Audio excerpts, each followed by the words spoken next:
Yes, there's obviously great change in the system at the moment in order to prepare for the next generation of consumers in aged care. There's a distinct shift. We do a lot of consumer research in this area amongst the intergenerational differences in consumer sentiment. And there is a distinct difference between, say, the silent generation and the baby boomer generation. And then through towards the Gen Alphas, several generation layers down. And what we find is that baby boomers, in terms of their adoption of technology, there's a greater appetite, there's a greater willingness to actually use technology. Not just having the iPad as the world's most expensive bedside clock, but to actually adopt it and use it in daily life. And so a lot of the clients that we work with who are aged care providers are gearing up their digital experiences for that next generation of baby boomers who are entering aged care.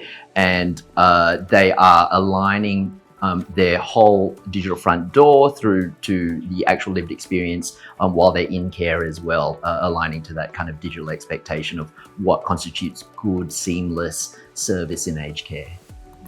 Yeah, and I would add to that, the baby boomers, their carers and families happen to be from multiple different generations that are supporting that transition.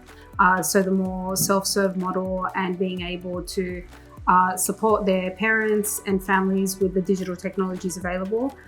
There is that community element of a shared care and looking after your parents. So I think they're ready. I think they've got the support there, and the system is adapting.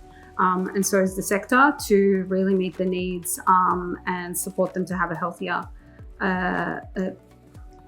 having a good quality of life in their aging years.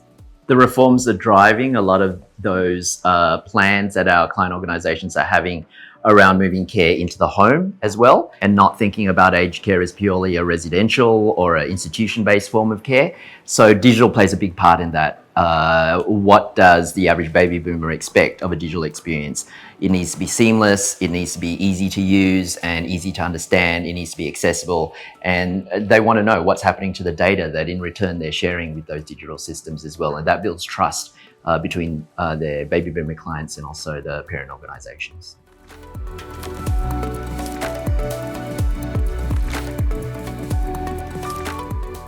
We all hear the stat about people that are in nursing or clinical roles are spending 30 to 40% of their time on admin tasks. So as a result, till we see those numbers return to time with patients, then the answer is always yes, they can be more productive because they signed up for these roles to really live a purposeful career, which is being in the forefront and looking after patients and our aging population. So if we can start seeing that 30, 40, and sometimes reported 50% of admin time reduced, then the answer is yes, they can definitely be more efficient and time back to patients and our aging population. Yeah, I agree with that, Nadia. I think there are three main pillars of a potential for gain. One is operational excellence, and as you quoted, as admin time to be saved there. There's also, as care is being shifted into the homes, a certain cost base that's going to be put on providers around allocating and sending coordinating teams out into people's homes, community centres, and that shift in care. Secondly, in addition to operational excellence, there's also customer experience.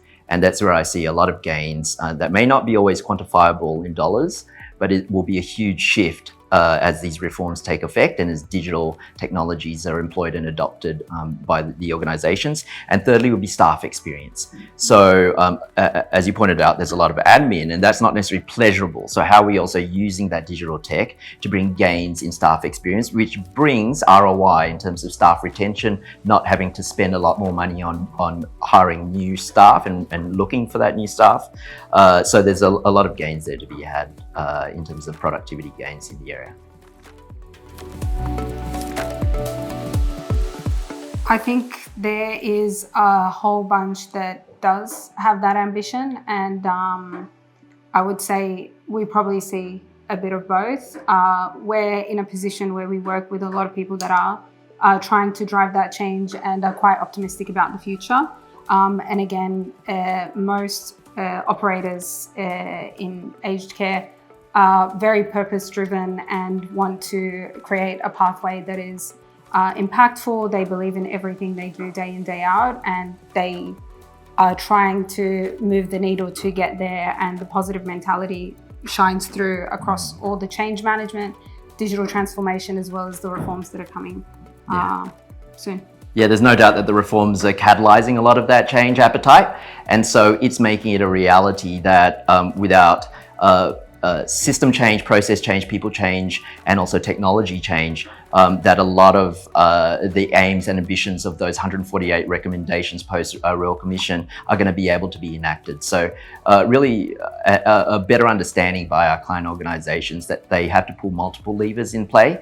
And the technology will only support that appetite for change as well. It's making it possible to make reality what is the final vision of that ambition, and that is to provide better experiences for staff and the people that they serve.